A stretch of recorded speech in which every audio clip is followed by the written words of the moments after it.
I'm gonna be a little random today,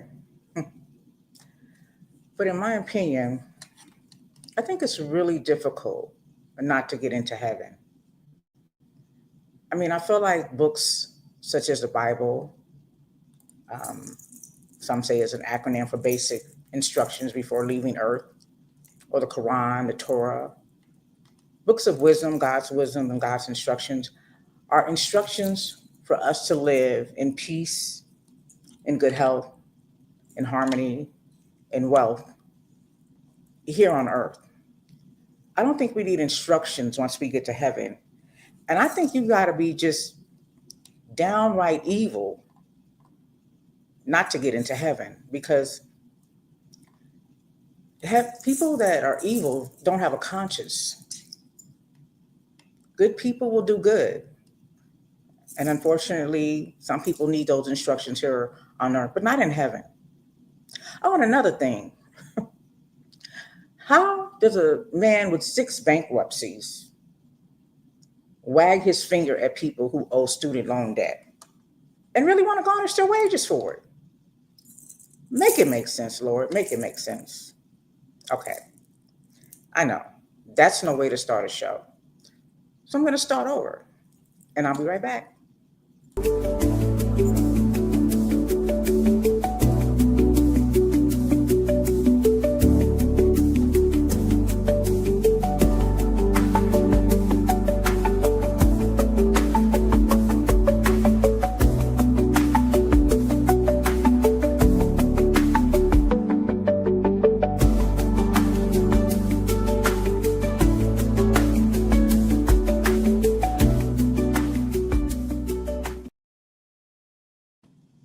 Well, hello, and welcome to In Your Ear Radio. I am your host, Latoya.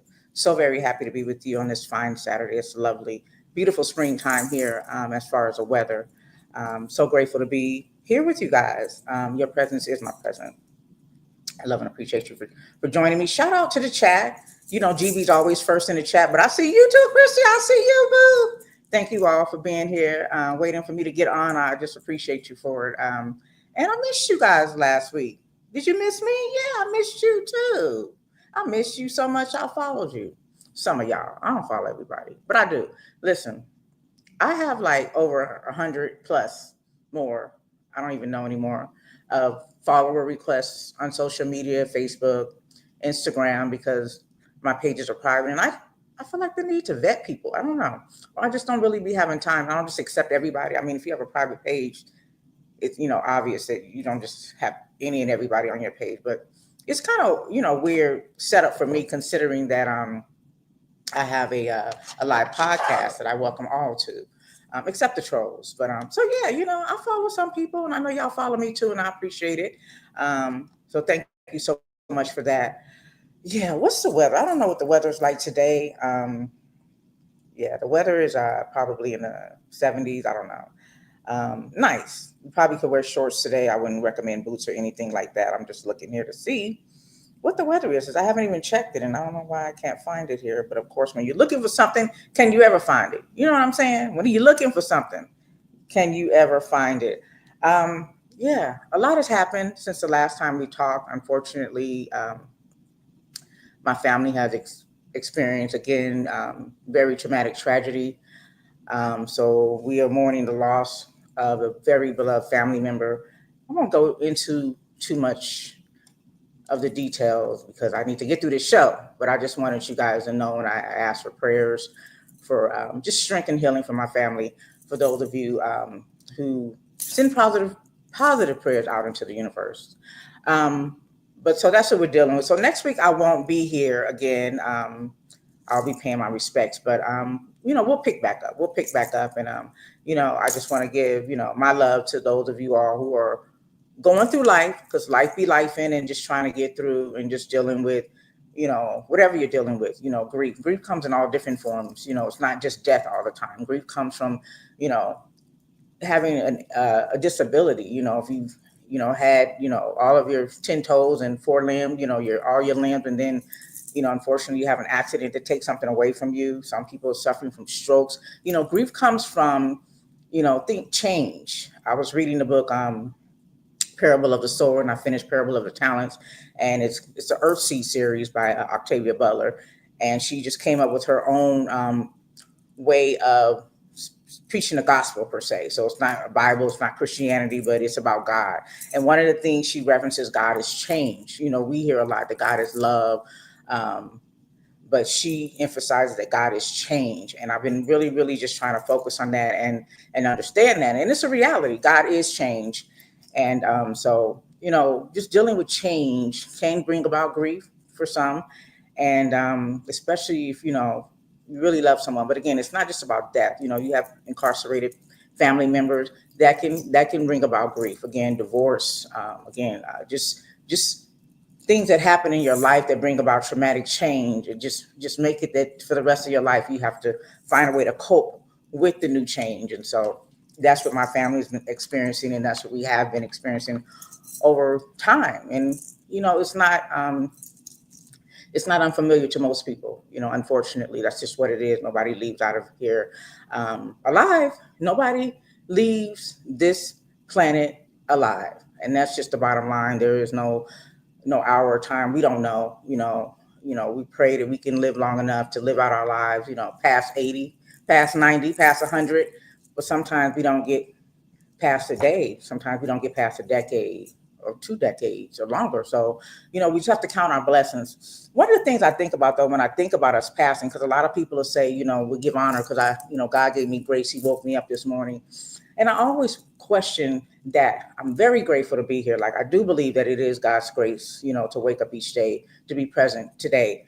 But is it a bad thing to go, because the saying is to be absent here on earth is to be present with the Lord? Or shout out to one of my beloved family members, say to be out of town. Instead of saying someone passed away, they out of town. You know, we'll see them again. But right now, you know, they're a little further than we can really reach in the respect that we would like to reach them. But is it really is it not God's grace to leave earth? As I opened up, I spoke on the fact that to me, you know, I don't think it's really hard to get into heaven. You know, we see all of the instructions, you know, what not to eat, what not to do, premarital sex, all of the things, killing, stealing, all of the things that are things that they tell us will get us, that might send us to hell. But respectfully, I don't think that those things are really um, the thing that will damn us, except that if it affects people outside, if you're doing things deliberately to other people that are going to affect them in a way that is going to have an ill effect on them, then yes, that could be your ticket to hell. But I just don't think it's that hard to go to heaven. You know, there are some evil people in this world, and they just can't go there. If you watch the movie Sinners, you see they are not welcome, and we don't invite them in. Yeah, just thinking out loud, y'all. But you know, last weekend we watched, you know, during the Cinco de Mayo celebrations. Monday was Cinco de Mayo, if I'm not mistaken. But there was a annual Canelo fight. Did anybody watch that? You guys into boxing? Yeah, you know, Canelo's a super middleweight boxer. He's been the champion, 67 fights, 39 knockouts, 2 losses and 2 decisions.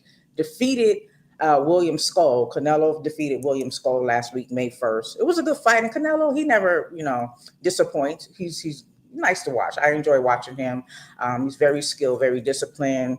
Um, but one thing that I did take to just thinking, because I'm a thinker and I'm always just probably over analyzing things. As a Libra, I can overthink things. But in this situation, I'm like, I noticed his first name is Canelo, the boxer Canelo, and his last name was Alvarez. And I said, that's interesting, because most boxers, I can't think of any other besides him, most boxers they are called by their last name in the boxing industry. So he's the only person I know, and you guys can correct me if you know anybody historically that is called by his or her first name in the boxing industry. Let me know. But Canelo is the Mexican-born boxer's first name, and Canelo means cinnamon. So I just thought that was pretty interesting, and that's kind of stand out to me.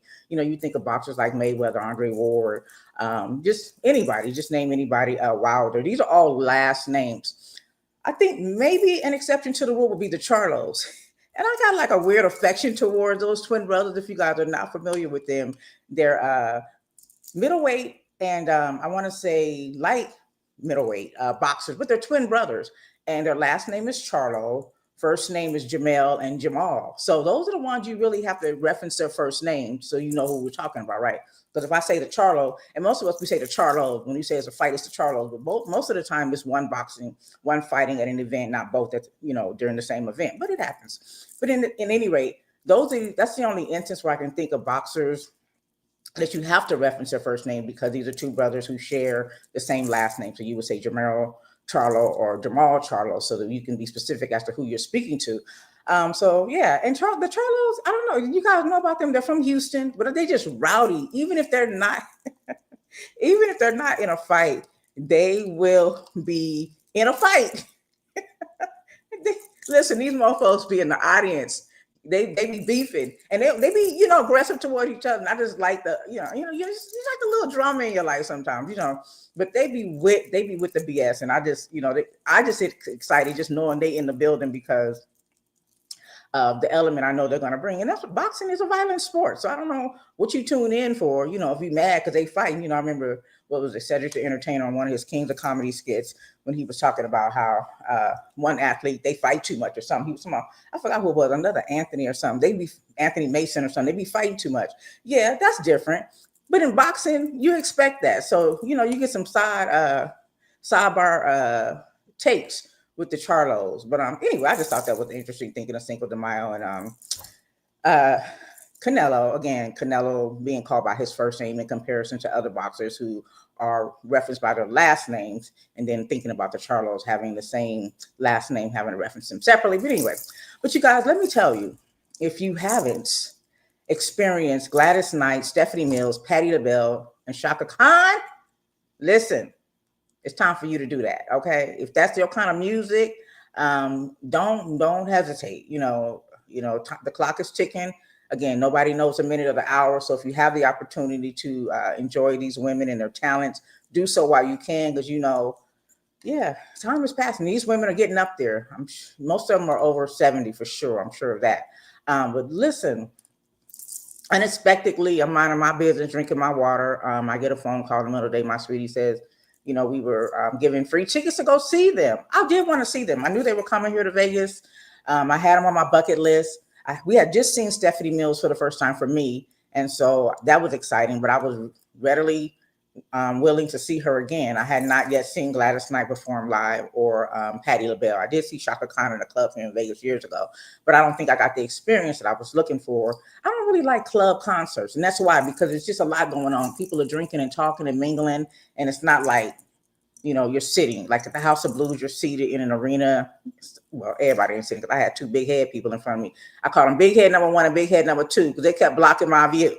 I know that rhymed, didn't it?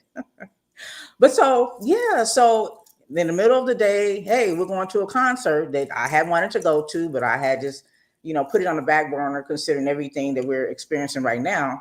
But how beautiful is that? And the seats were lovely. We were on the floor, just a few rows back from the stage. Gladys Knight came out first. Oh, she just warmed my heart. She said she sang all the songs we needed to hear in that moment. And I just felt like she was speaking to us specifically. Just all the beautiful, encouraging songs, just talking about when you're going through hard time, just hold on, just all of it. I was trying to think of all the titles today and I couldn't remember exactly all of the songs off the top of my head, and I haven't had much rest because I had, again, a good time. Then Stephanie Mills, again, I saw her, but she did her thing. And I just love how she honors her son who has Down syndrome, but she always brings him out on stage, and she did her thing. Patti LaBelle, she threw that shoe.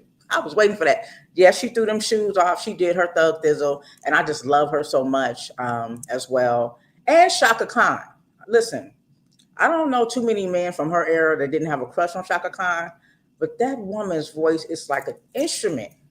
It reminds me almost of I don't want to say a saxophone, but some kind of horn, some type of instrument, the way that the sound comes out of her esophagus. I don't know. I just love it. But anyways, I'm grateful that we were able to be distracted from what we're experiencing. Because again, grief is lifelong.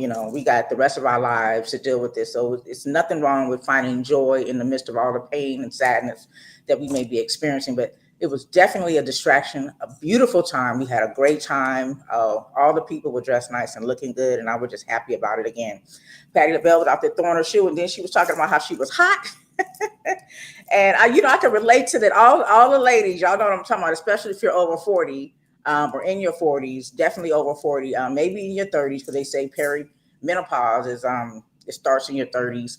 But that's the first thing she said. She came on stage and she said, "I was hot." She said, "I'm hot," and then she went on to throw in menopause, and I just laughed, and we laughed about it because I stay warm. And I'm not in the menopause stage yet. Maybe some perimenopause symptoms, which include for me restlessness. I don't, sleep.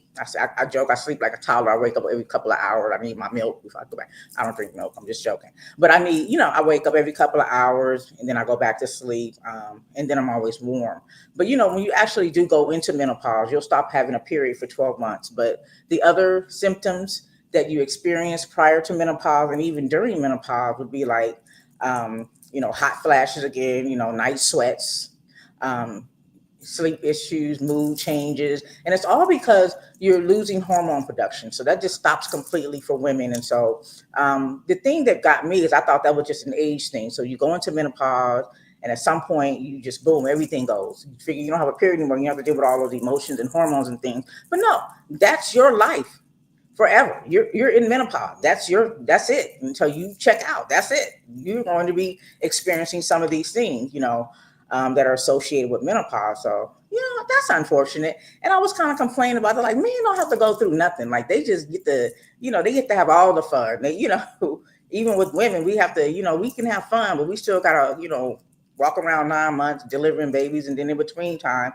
we go through these cycles that affect our mood, that affect our we experience pain, fatigue, and all the other things. These guys just get to live their best life. I'm just saying.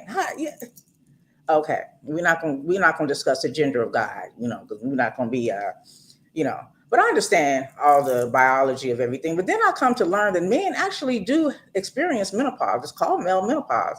If some of you are not familiar with it, it's something I learned just recently, because like I said, I didn't think men had any issues, but they don't go through the same, thing experiences that women may. Some of the symptoms, yes, but it's different for men. So some doctors refer to it as a androgen or testosterone decline. So when testosterone decreases in men, for women, um, we we we just lose our hormones. For men, their testosterone levels may decrease. And these things are associated sometimes with the diet, not exercising. It could be medications they're taking, um, you know, diabetes, health conditions, and things of that nature. But men experience, similar ways in which their body changes due to hormonal or testosterone levels, or what they're calling androgen, which is again a hormonal level. So it's normal for men to experience a decline in production of male hormone testosterone with aging, but it also occurs in conditions with diabetes, as I stated. So you get decreased if you're, as a man, you may feel decreased motivation, difficulty concentrating, increased body fat. That's something women go through. Definitely difficulty concentrating, because I find myself going into a room intentionally, maybe to pour a glass of water. And by the time I get in the kitchen, I have to remember why I'm there. And my brain goes, "You're thirsty. Oh, I need water." Like that kind of stuff, brain fog, not just remembering names. Like you see exactly who that person is, but you can't say who it is. I know some people experience that too after COVID, which they're calling long COVID. Brain fog is one of them, but that's associated with menopause, and it's also associated with male menopause. So you'll see that even some levels of infertility for men, erectile dysfunction, which is also associated with some levels of testosterone, depression. That could be brought about just from other experiences that you're having from male menopause as a man, insomnia. And there's a term called gynecomastia, and it's called tissue. It means tissue breast growth. So you'll see some men grow breasts, and yeah, so because men have chests, so they have the same muscle tissue that women have in that area, which is why some doctors encourage men that get mammograms as well, because as you know, some men can develop breast cancer. Beyonce and Solange's father, was it Matthew Knowles? He was diagnosed with breast cancer years ago. I think he's in remission. I'm not sure, but just to, and it's different. I don't know what the recommendations are for men as far as how often they should get mammograms in compared to women at a certain age, which is annually. But for men, I'm not sure if that's something. I don't know. Is your doctor, as men, is your doctor asking you to get a mammogram? I can't. Then when you think about this machine, if you guys are not familiar, I know most women are, especially if you're over 30. This machine puts your boob in the middle of my hand and it squeezes down. So how does this work for men? I would imagine they would just do some level of ultrasound, that they do it differently, because if you don't have a boob to stick in there to smash on, how does that work? So I don't know how mammograms are done for men, but again, they are recommended that men get breast exams because cancer can grow anywhere, and in men's breast or chest tissue as well. So yeah, the good thing is, women, after we no longer have a period, which is around 50, 51, or maybe older for some, younger for others, but typically over 50, we're done having babies. With men, if you got the sperm, you up to 80 years or even older, you can still make babies. That's crazy, because men continue to produce sperm, where women, we're born with all the eggs we'll have, and then hopefully we use them early so they don't get too old, because the older they get, the more susceptible we are to our children being born with health conditions, as well as women experiencing health conditions during pregnancies. But for men, just so you know, there is a way to regain your energy, to boost your mood, to just feel better about yourself, maybe reverse erectile dysfunction. And it could all be associated with your diet, an exercise program, medications, even taking antidepressants. Again, there's an androgen therapy, which is a testosterone replacement therapy. They call it TRT. Also, a steroid hormone produced therapy that they can do as well. And injections and creams and gels and pills and things like that, that they can, there's different types of treatment that you can use that will boost your testosterone. Another thing you can do, which I've said time and time again on this show, is be careful of what you're ingesting, or allowing to get into your bloodstream. Again, years ago, I listened to a doctor reference how antibiotic, like antibacterial chemicals, once entering the body, are recognized as testosterone. And so if it's entering your body and your body thinks that that's testosterone, then it's not going to make testosterone. Women have it too, but men need it more. That's why men are much stronger typically than women, because of the high levels of testosterone they have. But so, like, antibacterial soaps, again, are recognized as testosterone when it enters the body. And so for people like doctors and things of that nature, they may have experienced, lower testosterone level just by what they're ingesting. So, and shout out to Chris, she said story of her life. So I guess you're dealing with that perimenopause too. Or is it the real deal Holyfield? It's the real deal Holyfield. Yeah, listen, and then it's like, doctors don't talk about this when you go to the doctor. You have to bring it up. I don't know why it's so taboo. It's a part of life. They should be talking to us about it, but they don't. And she said both. Okay. Lord have mercy. Like, which one of y'all hit me? You got hit twice, right? Both cheeks. Okay. Dang. Okay. you know, Again, if you talk to your doctor, there are things you can do to kind of help you get through this hump, whatever you're going through. So don't be afraid to speak up. But anyway, just speaking of the concert, again, Gladys was my favorite. I had so much fun. The DJs were dope. They had us jamming. They was even doing boots on the ground. And yes, I will admit, and nobody's taking my black card, but I have not learned boots on the ground yet. But I do have it on my list to learn because my incentive is it's a level of cardio and I want to be able to do it. But I have a question for y'all, because it's like they get to a point and they get that little hip going and then that fan go.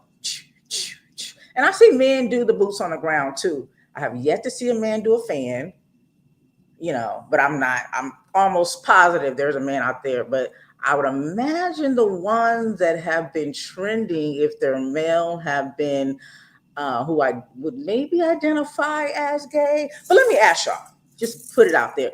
What do y'all think about that? Those of you who are familiar with the dance boots on the ground, is it okay for a man to do the fan and do the hip movement? Let me know how what do y'all think about it? What do y'all think about it? My take, I thought about it and I don't care. I don't care. Honestly, I don't. I wouldn't want to see my sweetie do that. But if I saw someone else doing it, no, I wouldn't be bothered by it. I just think it's more of a female kind of movement. Let me know how y'all feel. Should men be popping that fan when they doing the boots on the ground? That's all I'm asking. Also, Met Gala. That was a big thing, right? Are y'all into that, the whole Met Gala thing? I never really knew what it was. Christy said, "Oh, I'm about the fan. Let me know what you think. I want to know what you think. Should they be doing the fan? Should they be doing the fan?" But the Met Gala, um, yeah. So I wasn't really familiar with what the Met Gala was all about. I thought it was some movie night, premiere for stars, because all you see is famous people there. And so that's what I thought what was going on. But the Met Gala, which was formerly called the Costume Institute Benefit, is an annual. I guess it's like a haute couture fundraising festival held for the benefit of Metropolitan Museum of Arts and Costume Institute in Manhattan. And it goes to they raise money. So this whole event is centered around raising money toward running the department, and includes paying for the staff, the exhibitions that they have, and the research again for the Metropolitan Museum of Arts Costume Institute in Manhattan. So people get dressed up really fancy. If you've seen them, and we call that avant-garde in the design industry. And avant-garde is like over the top. So you'll see people, everything's big, everything's exaggerated, like it's a lot going on. So that's what it's all about. So when you see these people and they dress, you're like, where would they wear that to? Because I saw some people, and all I could think about, again, because I'm just thinking too hard, is who drove you there? How did you get in the car? You think about like Andre 3000, he had a whole ass piano as a part of his outfit. Like, what did you ride in the back of a pickup truck, sir? I'm just curious. Like, that's really creative. I think you went above and beyond. But how did you get here? How did you get to the Met Gala? And then Diana Ross, she had that huge train.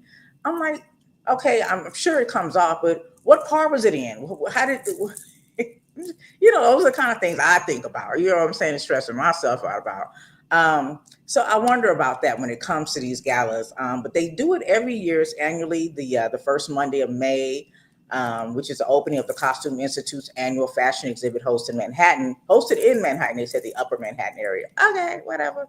So, but the interesting thing is for this year, which made it a big deal. So you saw a lot of your favorite Black entertainers, actors, just dominating the red carpet this year, because this year the Met Gala's theme was super fine, and it was called Tailoring Black Style, which focuses on 300 years of Black fashion and dandyism. Anybody know what dandyism is?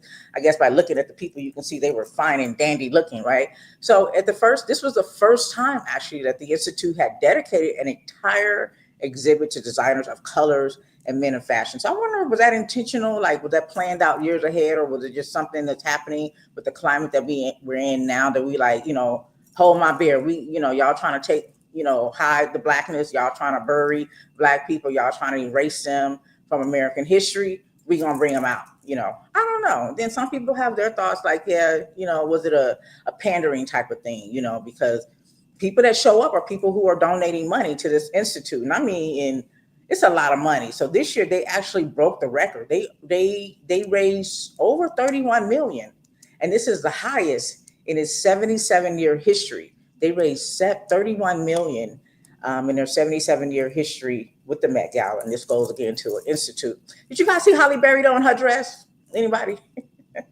She had a little bit of her little.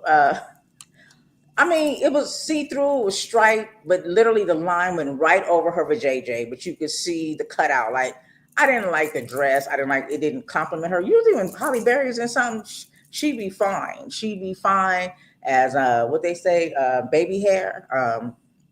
She'd be fine as wine.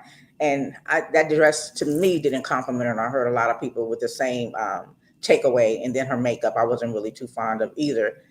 And I didn't really get the whole, just cover the coochie. I don't understand that. But anyway, yeah, she only had her unit covered. And I say unit thinking about reflecting back to going to a fun party years ago. If you guys aren't familiar, it's usually hosted for women, and it's just to sell fun toys and accessories and clothing to women. So things to pleasure yourself.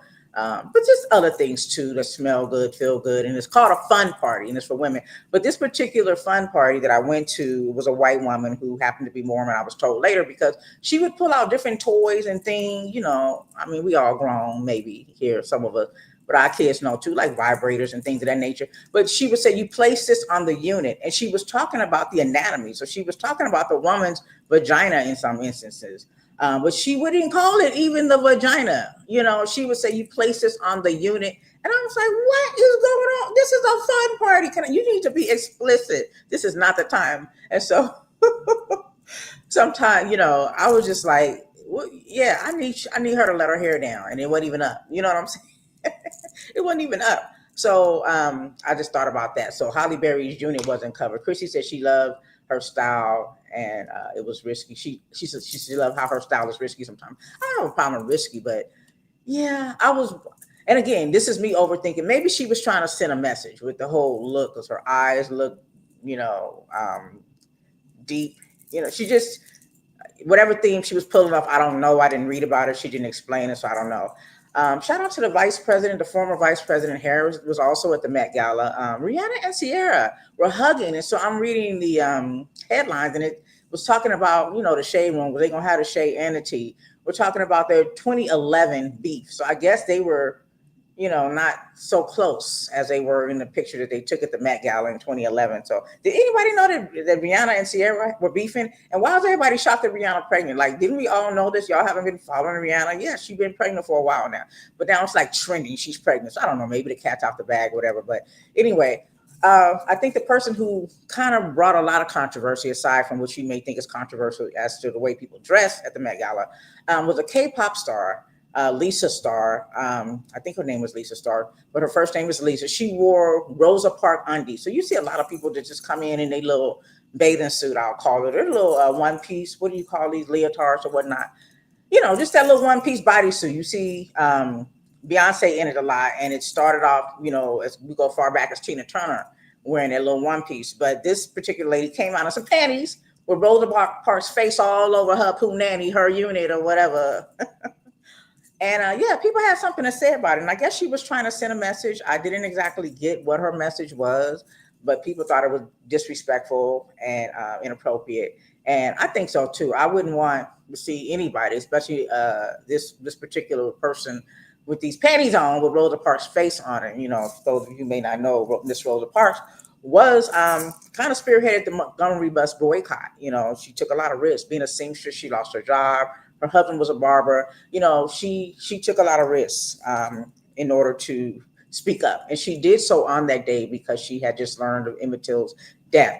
Rosa Parks would correct you from the story that I've heard. Shout out to the late great Mr. Joe Madison, who was told he was corrected by Miss Rosa Parks, saying, "No, I didn't stand up on that particular day because I was tired. I didn't sit in the front of the bus, excuse me, because I was tired.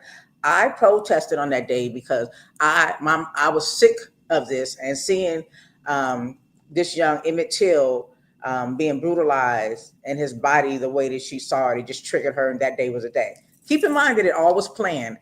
They had another person to do it initially. Rosa Parks was on the list, but it wasn't, designated to that date. The date that it happened was because she was triggered by what had happened to Emmett Till back then, if you guys don't know. Shout out to the government center. Jazz in the Park is so dope here in Las Vegas. Free, if you get your tickets, they usually sell out, but you go early, you get the tickets, you pull up, you bring what you want to bring. You bring your food, your blanket, your chair, and you just sit out all day and enjoy jazz music. And that's going on now. So that just kicked off. So I just want to give a shout out to that and to my book club, which is today. I'm appreciating that. Listen, are you guys following this trial, the Diddy? So the trial has begun. It's May, and they're doing the jury selection, which is becoming a problem as well. But yeah, so yeah, here's the thing. Like, I don't think it's going to be public. I've just been seeing drawings, so that lets me know that I don't think it's going to be public. But we'll definitely will be following that. It'll be interesting to see what the outcome will be. Do you guys still think that he's guilty of the charges, which are federal charges associated with kidnapping, sex trafficking, just some stuff that'll keep you locked up for a while? And I wonder if he's going to beat it. And if he doesn't, will y'all's president pardon him? Will he pardon him? Do y'all think so?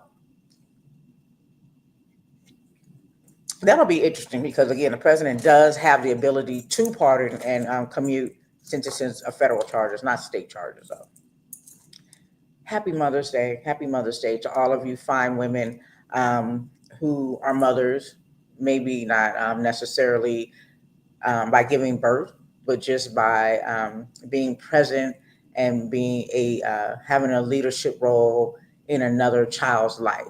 God bless you for that. And I know a lot of you, um, this might not be the best Mother's Day. You know, we have a lot of us that don't have our mothers here, our biological mothers here with us today. And we have some that are here but don't have their children or maybe have lost a child. And this has got to be the worst experience either way for mothers who are grieving and for children who are grieving their mother. So, you know, my heart goes out to you all who are celebrating Mother's Day, remembering people who are no longer with us who have had such a significant role in our lives. You know, I love and miss my mom so much. And you just appreciate them more and more when they're not here, but I've always appreciated my mom. But yeah, it makes it heavy. So I'm looking in the chat and the response is he doesn't think so. So Christy's responding to something, and let me know what you're saying. That Drew says he doesn't think so, and what that's in regards to. He's talking about Holly Berry's dress. I know he ain't mad about that dress. Of course, he don't think it was too risque. What we talking about?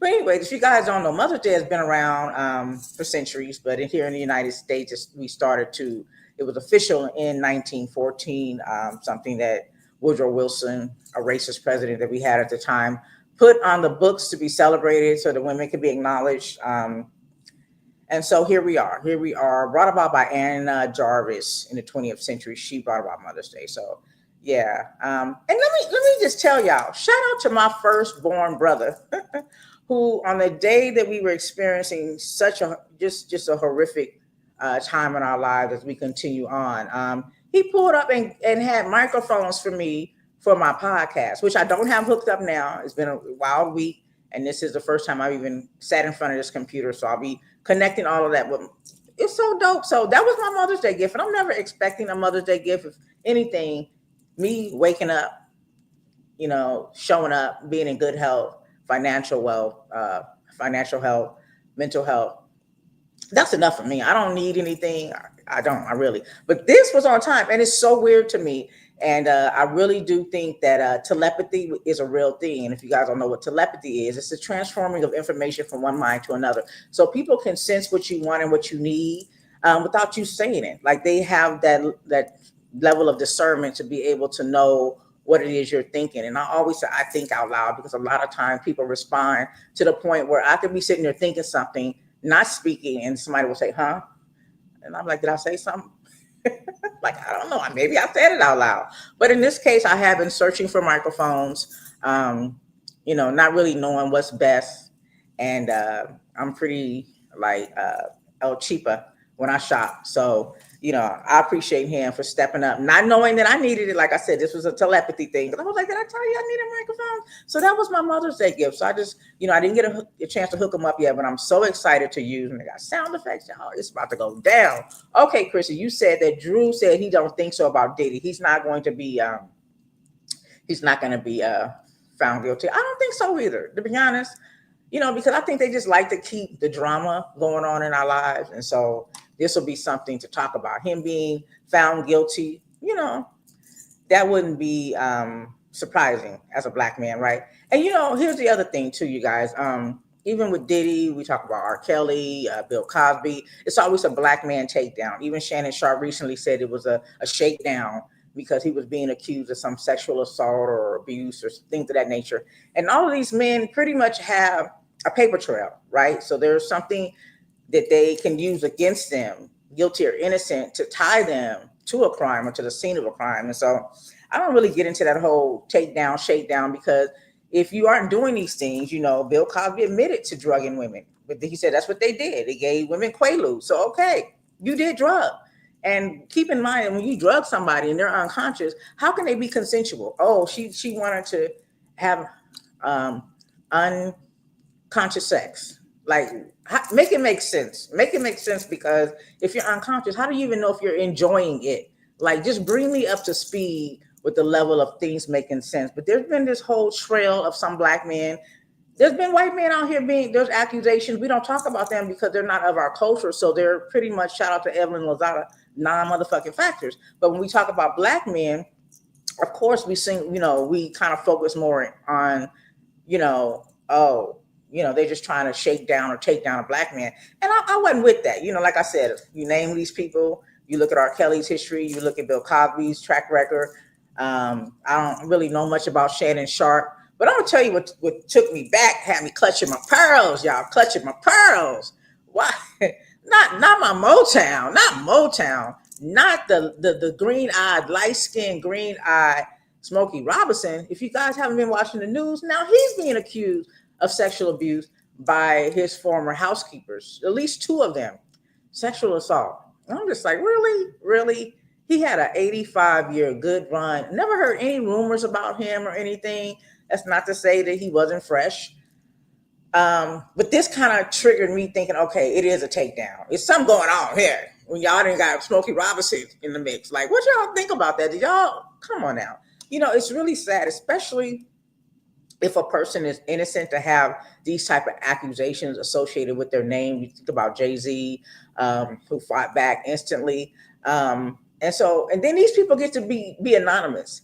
And I get it for real victims. Like, a lot of people don't come out about their abuse, male or female. Men, I would say, especially if it's man on man abuse, because no man wants to come forward and make people think of him anyway, because it's not considered good to be gay. I mean, that's the society we live in. That's just what it is. What our personal beliefs are one thing, but as a whole, a man having sex with another man, if you're a heterosexual woman, you're looking at him side-eyed. And for most I won't say most heterosexual men, but for men in general, it's not a good look. So no man is going to come forward and, for the most part, admit any type of abuse, especially with another man. And then when it comes to women and men, of course, then it's a joke, right? So the man, people are saying, well, how was you able to get a wreck if you must have liked it? And it's a whole science to that. But those are the kind of things we have to go through. And, it is what it is. But now that Smokey Robinson is in the mix, now I got something to say. But the funny thing is, I was just having a conversation with a few people, just talking about how, I think we were referencing Terrence Howard, and then Michael Ealy. He's in the latest series, Reasonable Doubt. And any movie that Michael Ealy's in, he's usually the bad guy. He's doing some sneaky, low down, dirty stuff. You see Terrence Howard, he, off camera and on camera, he's been known to, do some low down, dirty stuff. And so I just have this whole perception of light skinned men with green eyes, that they kind of be, I don't know if I was listening to a comedian talk about this too, how they kind of do certain things, more so to do a little sneaky conniving things. And that's not to put y'all all in a group, but I have my thoughts about it, considering the track record of the five that I know. Like, look, I know five people that have green eyes and light skin. They have a bad track record. So it's all of y'all now. Okay. Yeah, I said it. But so yeah, I don't know. Maybe I have to fall back on that, but I don't know. I just can't really see that. And I hope it's not true. I hope it's not true, Mr. Smokey Robinson. And if this is false allegation, I'm so sorry that you're having to go through that. It brings about a lot to have to go through trials and tribulations, especially if it's, it's unwarranted. It's no need, people just going for a money grab. I think they're suing for like 50 million. I don't know.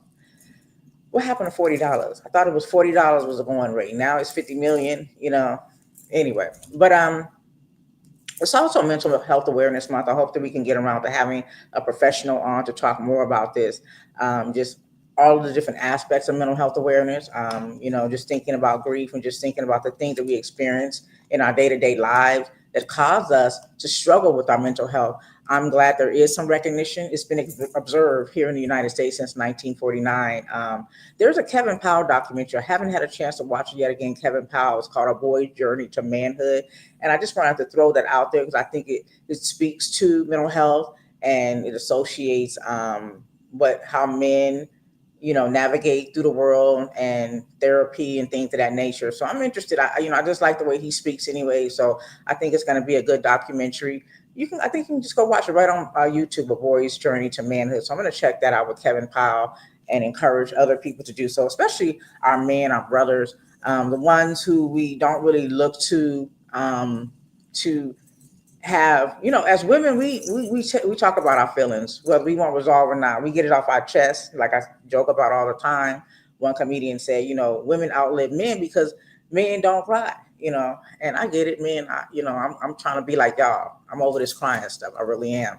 Um, but it is important that we diffuse. We can't just keep everything boiling in a pot, because the lid's going to blow off at some point, and then the wrong person may collect the damage of that. So it's important that, as a whole, that we all understand that it's okay to be down. It's okay to have the, weird thoughts. Shout out to, I remember, I think it was one of my brothers who said that we can't control what we think, but we can control, how we deal with it, per se. And I'm paraphrasing. So basically, you might have a weird thought that crosses your mind, but you don't have to water that thought. You don't have to nurture that thought. You don't have to sit with that thought. You can dismiss it. And my favorite thing is just to rebuke it. If you say something that I don't want to exist in my world, I just immediately think to rebuke that thought, dismiss it, and send it into the ether, and it can disintegrate. So that's one of the things that we have to learn. That's really something that therapy can definitely help with. The more and more I talk to people, just speaking about death and grief, I'm just hearing about so many Black men dying by suicide. Like, I didn't hear much about this when I was younger, but recently, over the years, in the last decade, it's becoming more and more common. This is usually a white man's disease, I'll call it, dying by suicide. A lot of white men will take their lives. Looking at the statistics, men are like 50. Men over 50 are more likely to get to uh, to get help for any issue they may be having, as far as therapy. Just recognizing they're having issues, because they come to that point in life where they don't really care what other people think. They just want to be healthy and well. But this is when we start doing those physicals, checking our cholesterol, our sugar, all those things.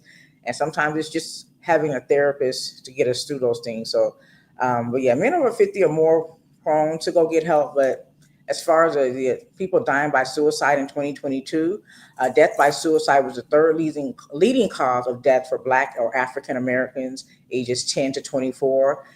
There were over 49,000 deaths in 2023 by suicide. That's male and female. Um, then it's reported that there's one death every 11 minutes in this world. One death every 11 minutes by suicide.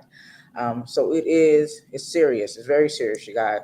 And it's been on the rise. I was looking at the charts, and it's been peaking. It was much, much lower prior to 2006, and it stayed low up until 2018. There was a great, huge spike, and then it's just been on the up since then, as far as deaths by suicide. So it's something that we really, really, really, as a society, as a community, as a family member, we really need to encourage our men to focus on themselves and get the help they need. The unfortunate thing is, some people do seek out help, and sometimes they are prescribed medication that may also give them suicidal ideations. And so that's even scarier, right? You go to get the help you need, and you're not getting the proper dosage, or the medicine's not working with you, and before you can have any type of intervention, you may succumb to your death by suicide, and that's just from medication. So it's so sad, but it still shouldn't deter us. Maybe take our time when it comes to medication, but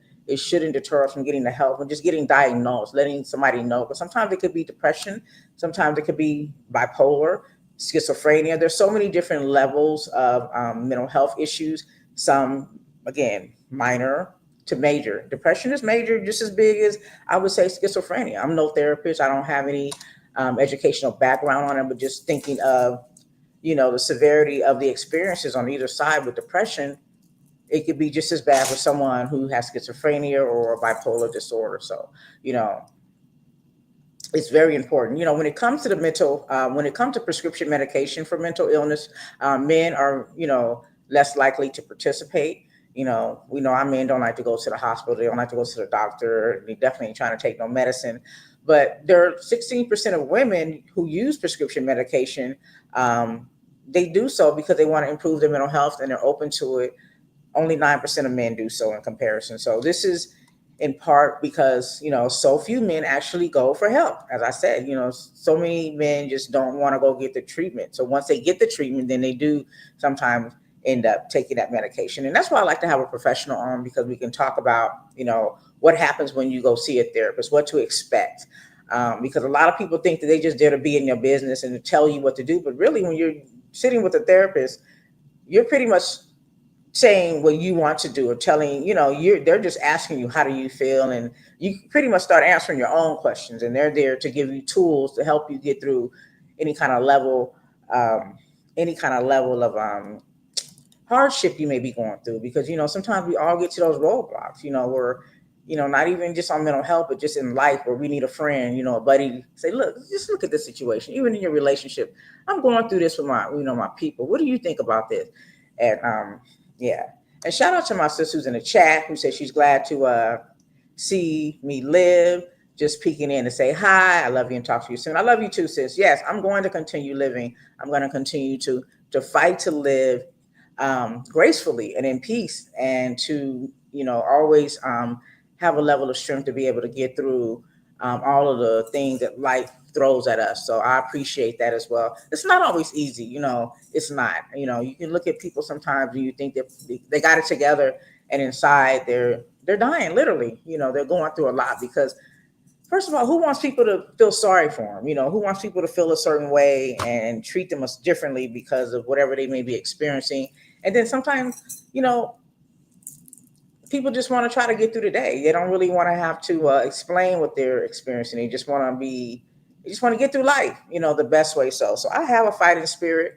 I believe that there is purpose for me. The reason why I'm still here, regardless of everything that we have to endure, or I have to endure while I'm here, I do understand that I'm still here for a reason, and I want to serve that purpose gracefully.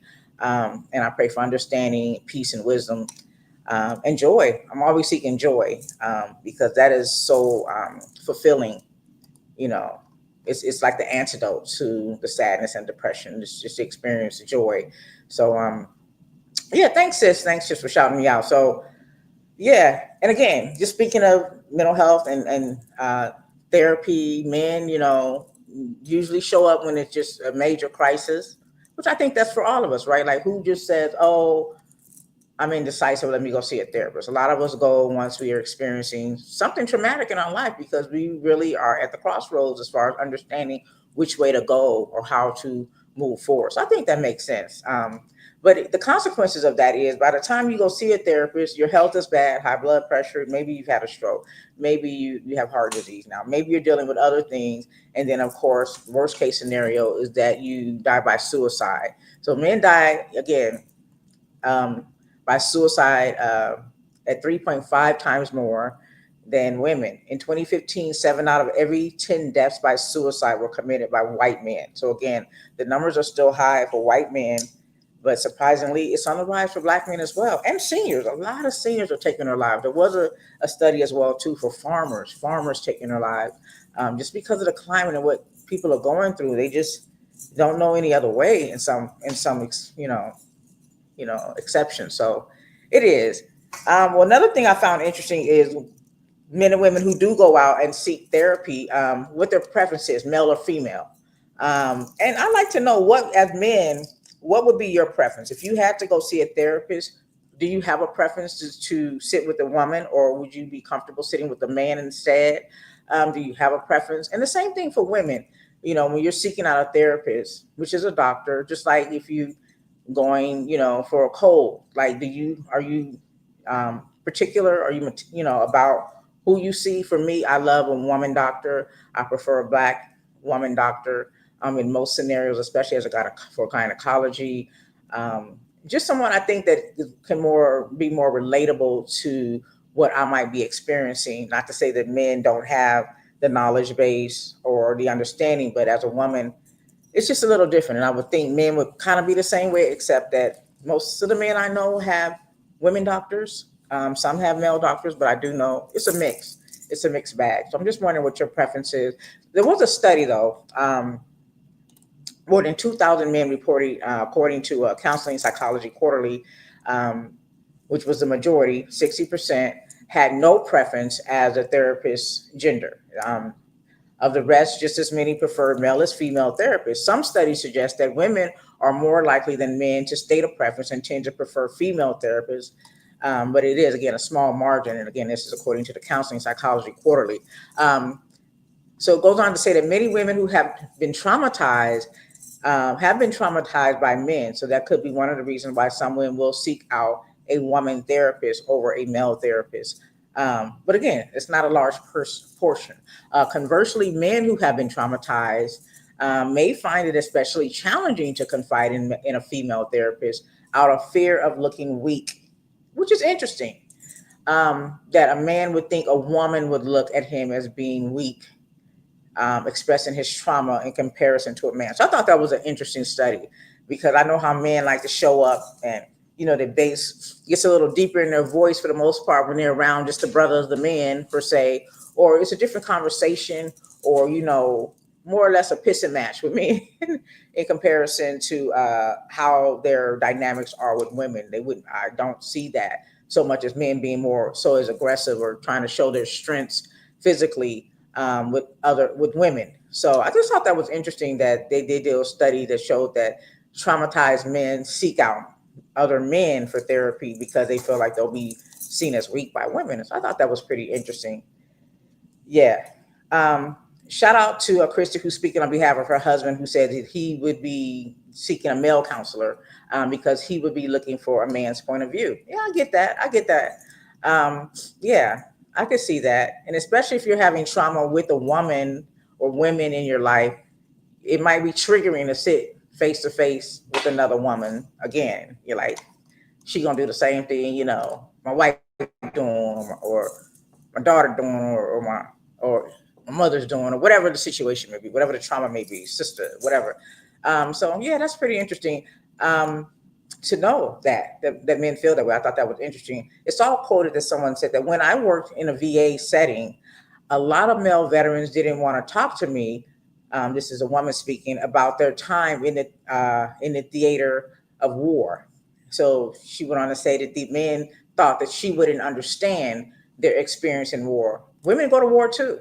But again, it's different perspectives. As a woman, your life experience is going to be different, even in the same workspace. Okay, so I get it. I understand where she's coming from and where people are coming from when they make these type of decisions. But again, I do encourage those who are struggling, with whatever you're struggling with. Don't be shy. There are a lot of free resources as well, as far as mental health services. Again, it's just like any other ailment. If you got to go to the doctor because you got a cold or the flu, sometimes your mind has a cold or the flu. And sometimes you got to go seek out professionals, not your pastor. Your pastor is there for your spiritual growth, but sometimes you need someone who has education and understands how to diagnose and understand what you're experiencing. And that's very, very important.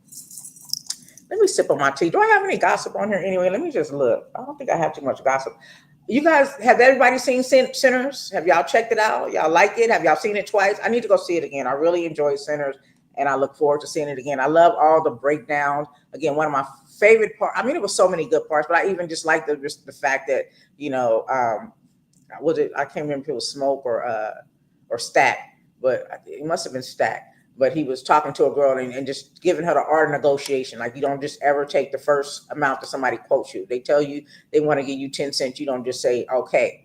You say, no, 15. And y'all come to a happy medium, but don't just go with the first thing somebody offered you. And I love that. But it was just so many layers to it, even thinking about with the Asian community being there. And it just brought me back to an Asian representative within the country who talked about the history of why Asians are in the Black community as much as they are. And it was because of the same issues that we dealt with, which was discrimination.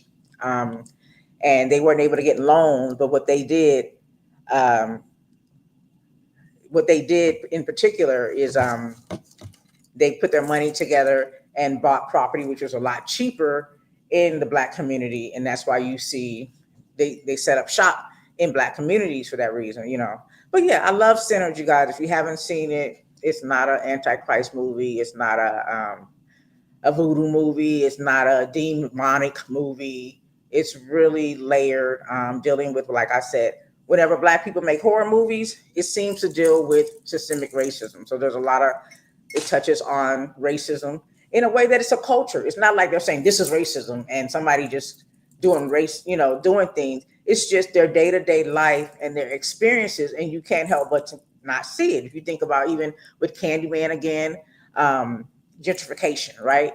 That was a big topic there.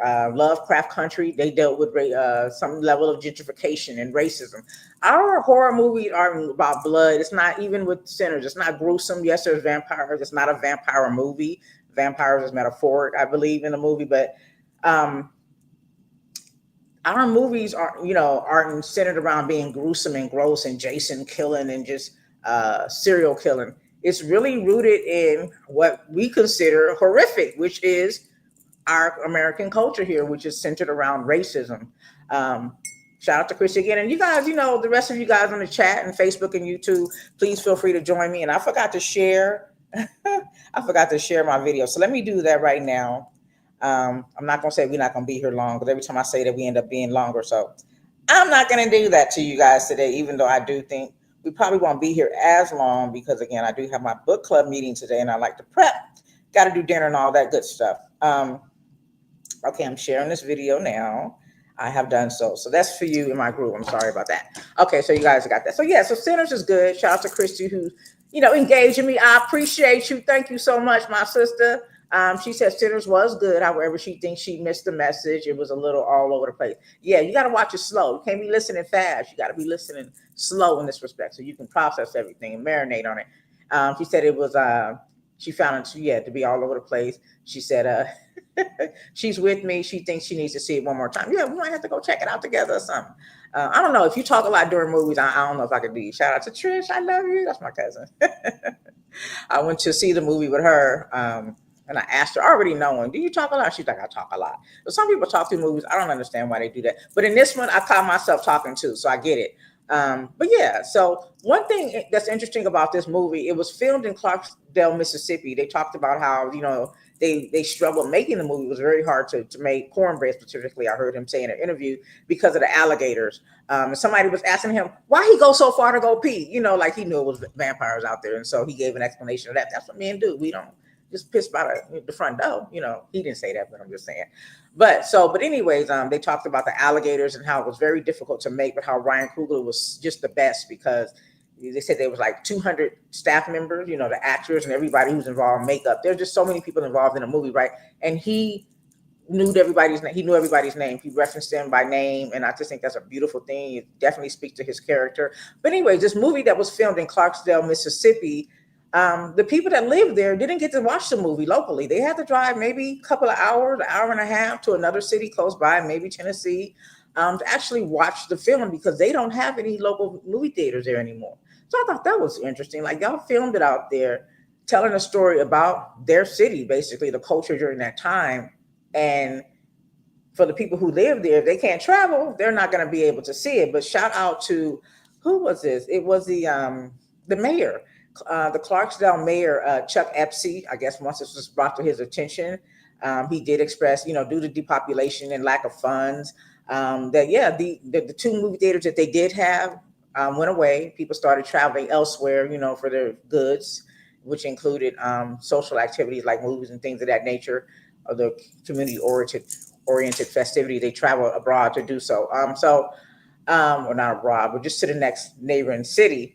But the good news is he has been in connection with Ryan Coogler and the cast, and they are going to they're going to have a showing there. So I don't know if they've done it yet, but they have promised a showing to the community. I don't know how many people are there in Clarksdale, but yeah. So that was interesting, just looking at that. And that's what it is. So yeah. As far as these tariffs, you guys, we know we're going to be getting hit soon. So I want to encourage people, as people have encouraged me, to start stocking up like we had to do during the pandemic. I'm not saying hoard toilet paper, but make sure you got your beans and rice stocked up, flour, sugar, water, things of that nature that might fly off the shelves because of the tariffs. Because a lot of the stuff that we get, even our fish, come from China. Salmon, a lot of the things that we use, that we get, are imported from other countries. And even if even if the tariffs don't hit all over, people use that as an excuse to increase the cost of things. So you just have to stay ready. So you got to get ready. You got to be mentally prepared, financially prepared, physically prepared. And so I just want to encourage you guys to start stocking up just to get ahead of the game. So you're not running into the store getting just the basic things that you'll need, and go there and not be able to get what you need. So I would encourage you to do that.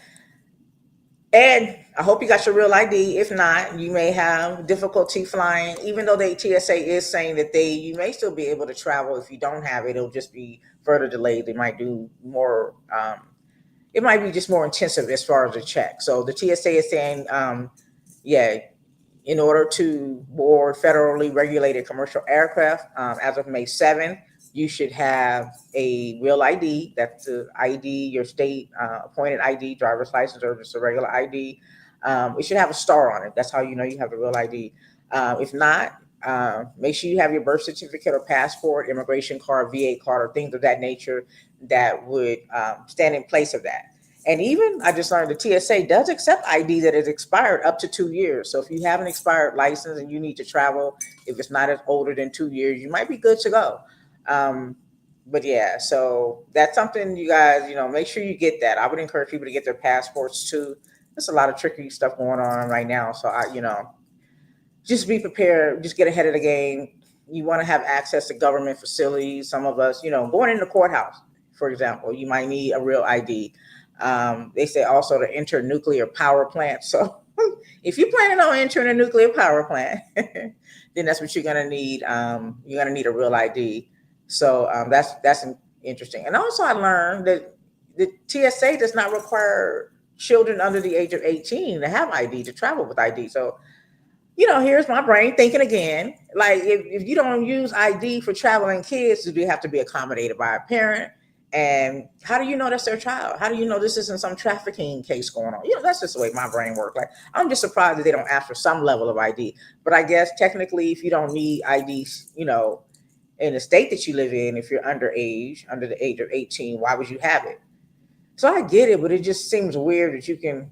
Well, I guess if you were leaving the country, it would be different because you would need a passport at any age to leave the country. But not being able to identify who's traveling, who's transporting children from state to state, city to city is a thing for me that I never considered until I realized that the TSA does not require ID identification. So just, something to think about. But there's a lot going on. And unfortunately, while all of these things are happening, we still have to live our lives, right? Did I mention on this day, which is May 10th, 1994, that Nelson Mandela, I don't know what I was about to say. I was about to say something, but Nelson Mandela, I said it again, Mandela. Who is Mandela? Mandela. Nelson Mandela was sworn in as South Africa's first Black president. Let me just go ahead and get my applause in because this man did so much, so much, so much.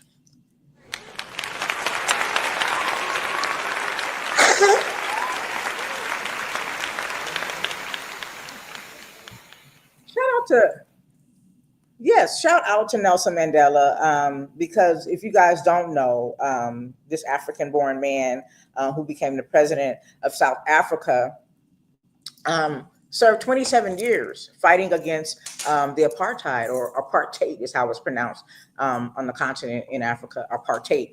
But most of us commonly use apartheid. So yeah, he was an activist. As we know, he has passed on since. But after he was released after 27 years, and I think it was in 1990, he served as the first, again, anti-apartheid activist who served as the first president of South Africa from 1994 to 1999. He was the country's first Black head of state and the first elected in a fully representative democratic election. His government focused on dismantling the legacy of apartheid by fostering racial reconciliation, ideology, and African nationalist he was, and socialist. He served as the president, again, of the African National Congress as well, ANC party, from 1991 to 1997.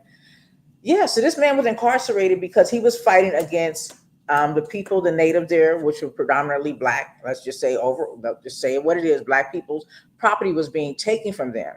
Um, just to give you a little back history on the whole issue with apartheid and what happened during that time was South Africans, there was a time, at this time, I can tell you this, at this time, the country's land is owned predominantly by white South Africans, although they make up the minority of the population. So um, it's really, really just unfortunate, when they put this act in, it was a act that was put into place between 1960 and 1983, where 3.5 million black Africans were removed from their homes and forced to be segregated in neighborhoods as a result of apartheid. So apartheid was basically built around racism, and in some of the largest mass evictions in history. So they just were kicking people out of their houses and giving their homes to white people.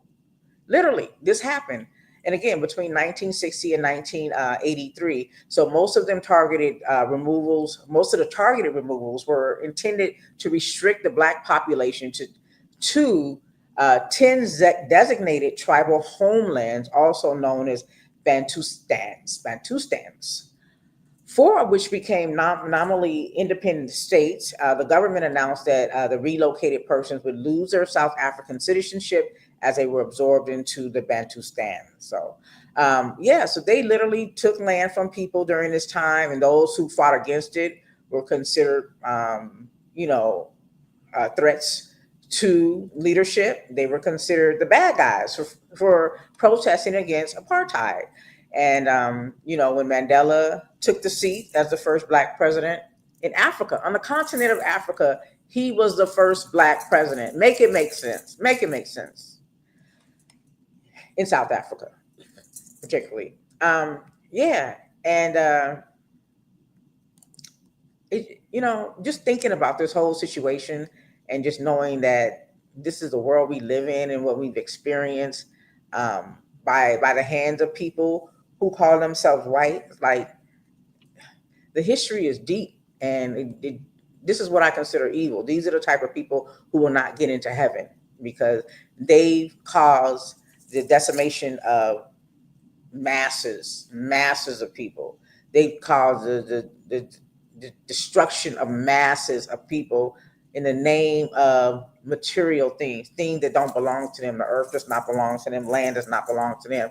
And they stole it. Everywhere these particular people went, it wasn't a win through war. We saw what the French did. They couldn't beat Haiti. They couldn't beat who else did they fight? I think they fought a country in Africa as well. I can't remember what country it was, but they can't fight us. They can't head up. It's a losing battle if you fight head up. But if you use that trickery, then okay, you may have an advantage. Lie, cheat, and steal, and get your way. So yeah. So Nelson Mandela.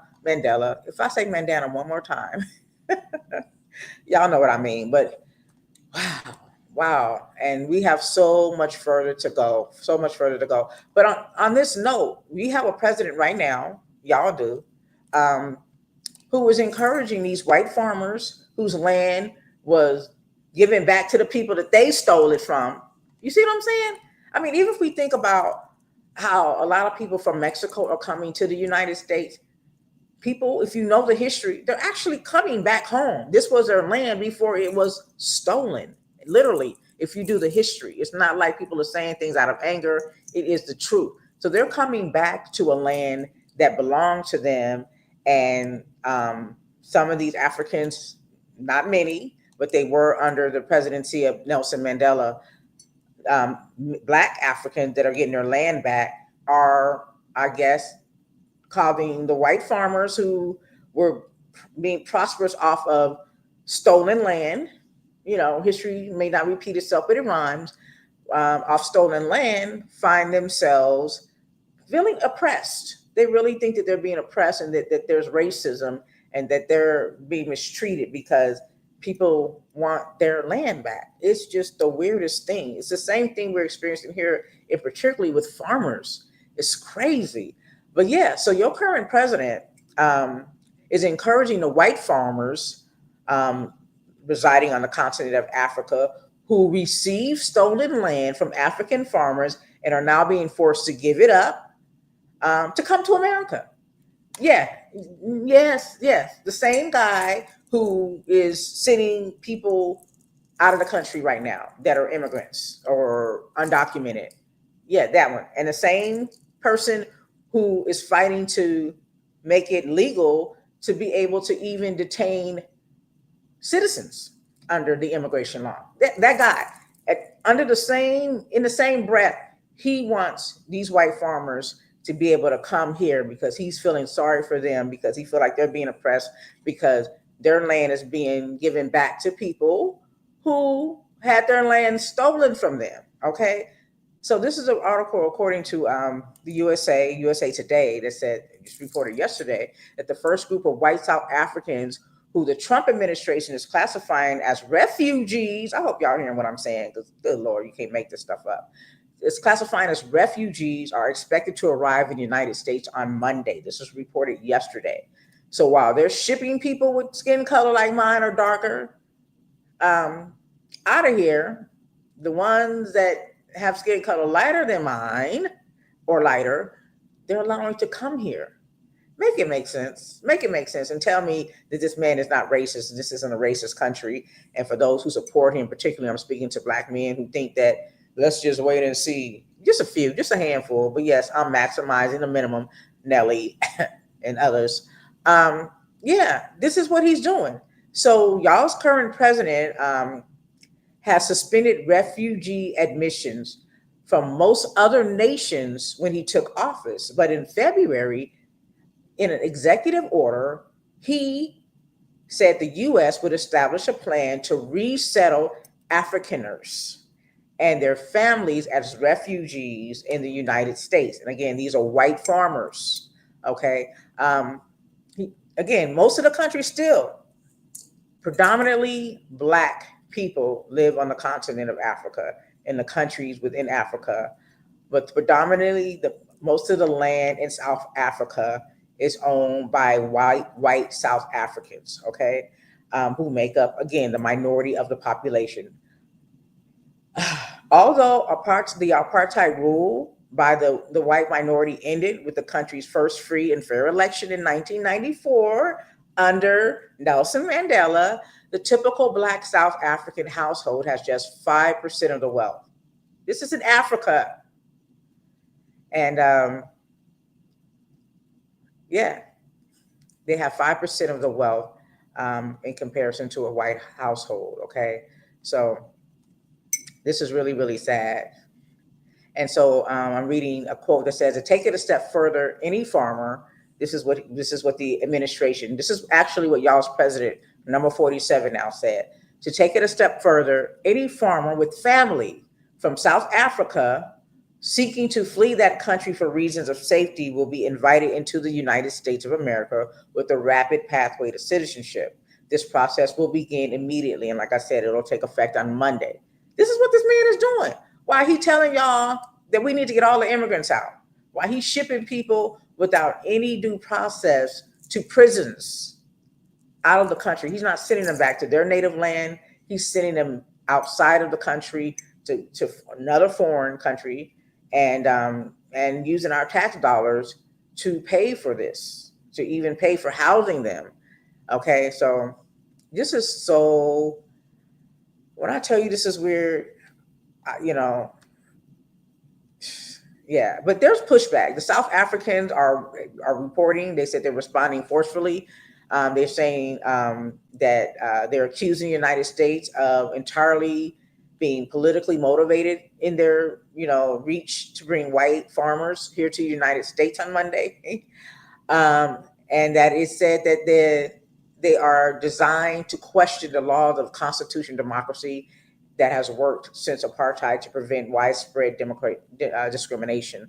Places of residence were determined by racial classification. Again, were between, not, it's different. We call it segregation here. They call it racial classification. So you, again, were placed in certain communities, or we can use the term segregation. You were placed in certain communities based on your race. So they call it racial classification. You lived in places based on your race between 1960 and again 1983. 3.5 million Black Africans were removed from their homes, okay, and forced to be segregated into neighborhoods as a result of the apartheid, which I just explained. But I just felt like I need to reiterate that. And at the same time, again, that they're allowing white farmers and other white people from other white countries per se to come here with open arms and shipping out brown skinned people with no due process. They're also under negotiations or trying to get something going with Rwanda, where they're trying to ship people to Rwanda now. So people who they don't want here, they're planning to they're trying to negotiate some type of terms and agreement to ship people to. Why don't you just send them back to their homeland? That's the part I'm not getting, and let them deal with it. Why are you trying to negotiate prison labor and make money off of this, you evil people? Um, so there's a quote that says, "We are working with other countries to say we want to send you some of the most depictable human beings in our countries. Will you do that? Will you do this favor for us?" He said that and the further away the better. This is y'all's president saying this, y'all. And the further away the better, so they can't come back across the border. So located in East Africa and in the Great Lakes regions bordering the Democratic Republic of Congo, Rwanda has expressed interest. Okay, that area, they're interested in it.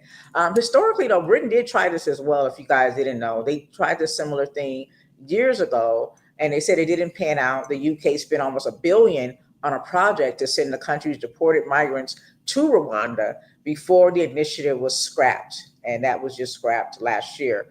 So Rwanda is still reportedly chasing millions. It says it's owned by Britain. And the British Prime Minister Keir Starmer called the plan initiated by his predecessor an insult to anyone's intelligence and a gimmick.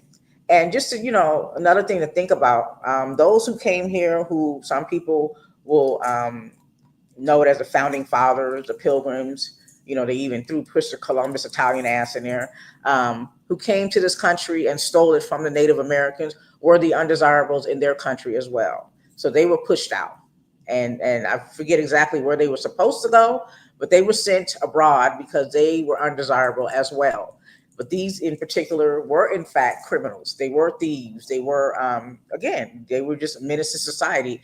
And they made their way mistakenly to the continent of North America. And they've been doing their dirt, for generations. It's in their DNA, basically. So they are who they are. And it's really, really sad. I was reading a story. I just wanted to get into this. I know a lot of people feel a certain way about vaccines. We have, who's this guy? Kennedy? What? It has no educational background. Who? Okay, I'm reading the chat now. Somebody thinks I'm funny. But we have our feelings about these vaccines. You have what are people calling him? The worm, the man with the worm in his head. He dropped off a bear at Central Park in New York. Like, he's done some weird stuff, and now he's over the whole health administration. No medical background, but he's kind of against vaccines, and so he's not encouraging people to get them. He's saying that they're associated with autism. Meanwhile, his entire family is vaccinated, top to bottom, front to back, side to side, in and out. But he's encouraging others not to do so. I could look at this two ways, considering his behavior and the way he moves in this world, and maybe if vaccines, in some instances, cause adverse reactions, he definitely got a high dose. Okay, that part. He definitely got a high dose. So, but I was reading something that I guess it just started trending again. It was old news. I think it came out in 2014, but it was new to me. A video that was discussing a man who was saying that they were a Kenyan leader who was saying that he was going to remove his country from WHO. That's the World Health Organization, as did our current y'all's current president. Supposedly or reportedly, allegedly, removed America from the World Health Organization. So I was reading this, and they said that it said Kenya withdraws from the WHO due to what is it? It's a tetanus vaccine, tetanus vaccine. I don't know if we have it here in America. Thank you, Chrissy. I'll see you soon. Um, the vaccine, tetanus vaccine, that is common, I guess, or not so common, but is used in Africa, said unknowingly this vaccine was sterilizing women. And of course, you know who the majority of those women are.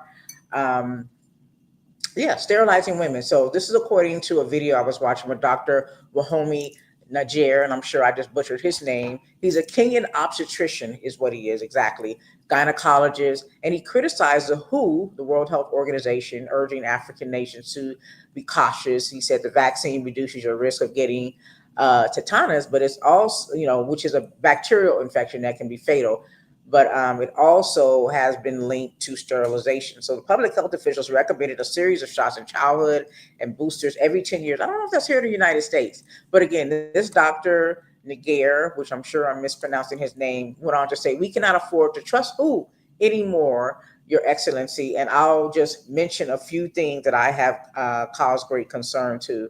And he added in 2014 and 2015, who launched a tetanus eradication campaign in our country, and it was a campaign to eradicate neonatal tetanus.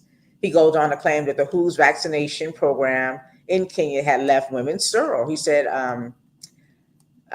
it's been pushed back though. They're saying this video that was being circulated was, basically not all the way true. Um, that Kenya did not withdraw from the World Health Organization. It was a recommendation based on his studies and findings.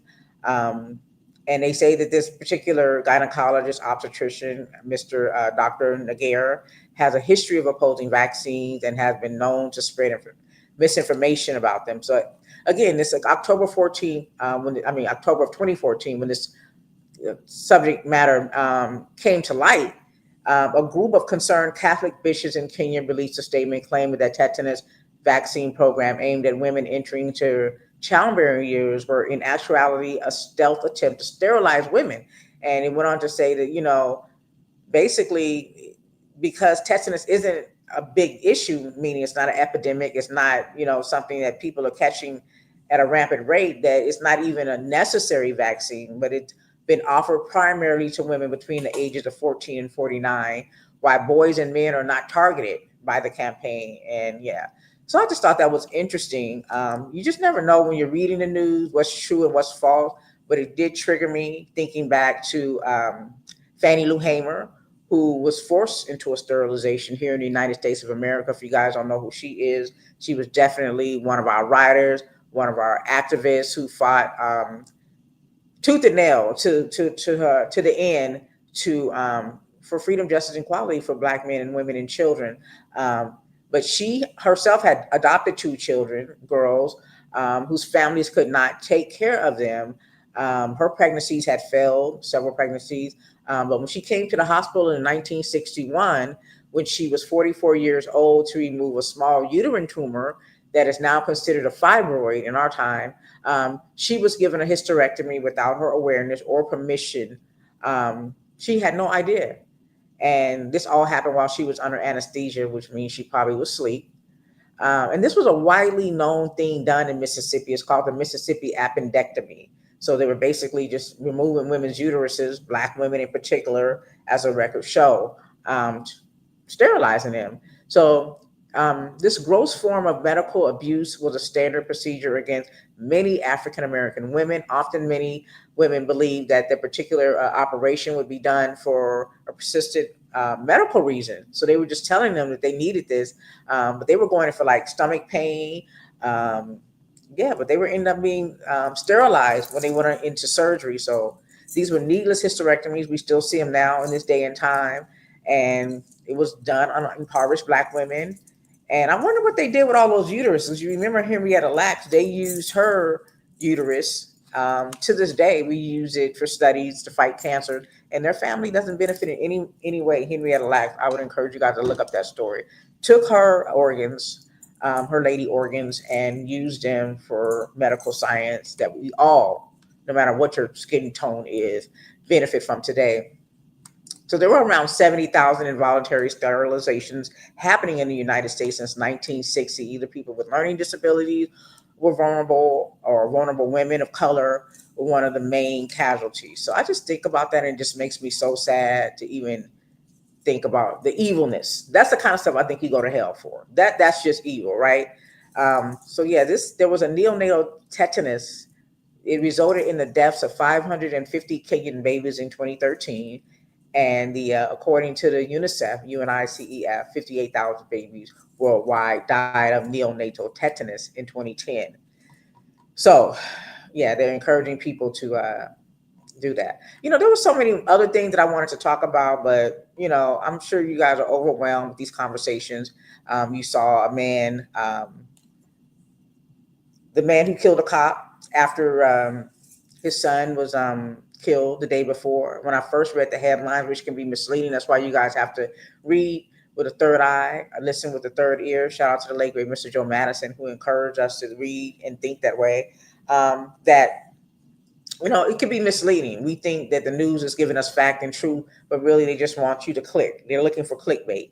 And so when I first read this article about the man who ran down a police officer, on duty police officer, the title that I was reading, which was ABC News, dated May 4th, said that an Ohio deputy fatally struck by man whose son had been shot by police. So Ohio deputy fatally struck by man whose son had been shot by police. So I figured that this man had his son was killed one day, and the next day he went and ran this man down.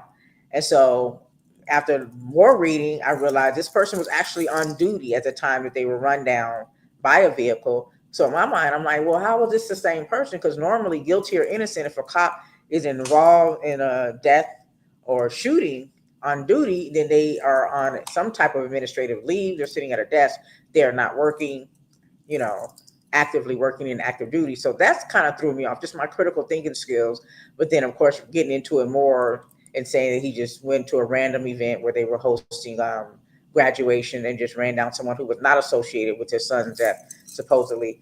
And, a lot of people are applauding him, because if I guess you got to be black to really understand, because some people, you look at the comments, really can't understand why it's not okay for people to just be killed unarmed, or how black men and women are so easily, their lives are just wasted by police officers in comparison to white men, and women, who they could be spitting on a cop and the cop is still trying to get their attention and work with them. So, I know a lot of you feel a way about that.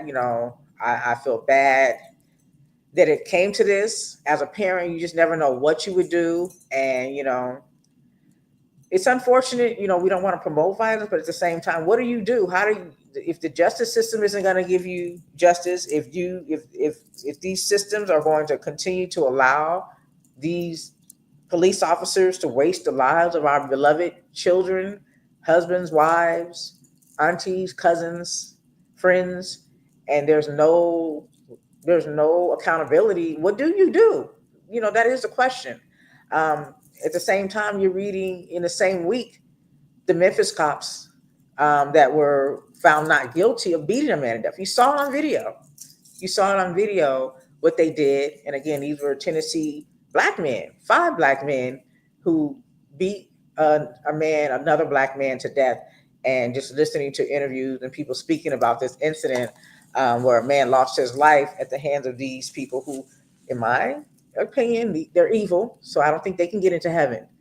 Um, Nichols, he was 29 years old. He was an aspired photographer, avid skateboarder, father of a young son, and was severely beaten by the police it was actually 2023, January 7th, following a traffic stop near his home. He died at the hospital 3 days later, and this man died while being beaten, calling for his mom. On the video, you can see them kicking him, punching him, pepper spraying him. All of these men, these cops, they should only be, if they are accusing him of committing a crime, they should either be writing him a ticket or transporting him to the nearest jail. They should not be touching him physically or causing harm to him. They are police officers. They're not the judge. They're not the jury. They're not the executioner. Everybody has a part. And this is what the issue is.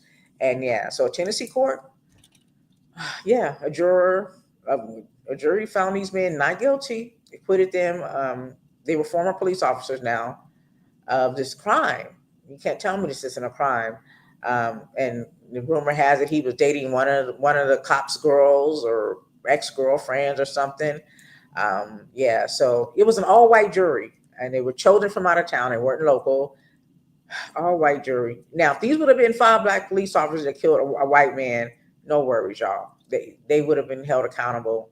But of course, these are black men. And like I said, I was listening to an interview where the lady was saying that this was the first time a cop had been brought to trial in Tennessee, and that the irony of it was the only reason why she believed that it was actually brought to trial was because it was a black police officer killing a black male. So they didn't really care. These lives are wastable, if that's a real word, on either side, right? We don't give a damn. One's dead, great for them, right? And these get locked up, who cares? So that's how I interpreted what she was saying. But yeah, it's these are the kind of things that could drive a person, you know, off the edge. Not that it's right, but listen, you know. And then you have some woman calling a 5-year-old child the N-word, and now she's raised over $1 million. In the case of the man who ran down a police officer who was raising money on Facebook, they froze that money. His wife ended up having to use a separate organization to raise money because, again, now she has to bury a child as well as recoup attorney fees. I don't know if she was depending on her husband's income, who is now locked up, probably ain't never coming home. And that's just the reality of that situation.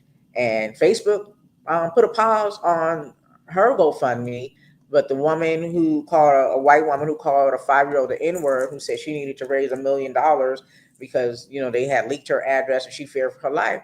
All the money was pouring in for her, and Facebook has yet to disable her GoFundMe, but there is a black young lady who understands coding and how to get information, has been contacting the banks to pause. So I don't think she's got any of this money yet, but she may.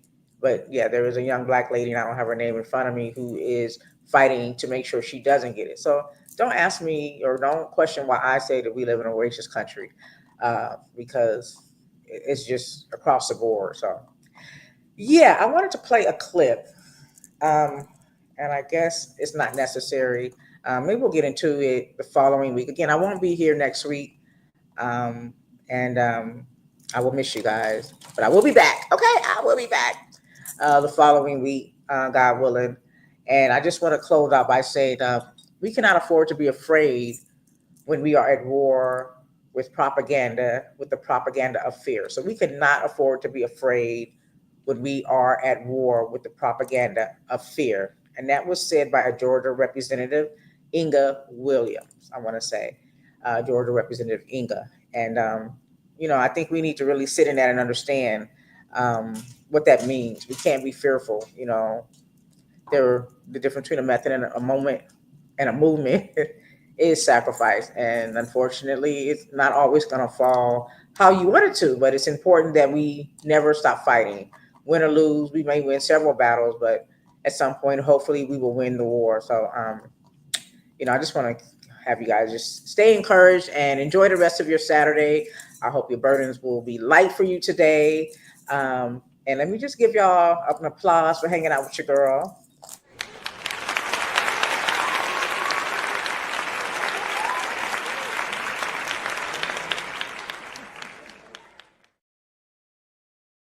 Thank you to those of you who are live in the chat. I love and appreciate y'all for it.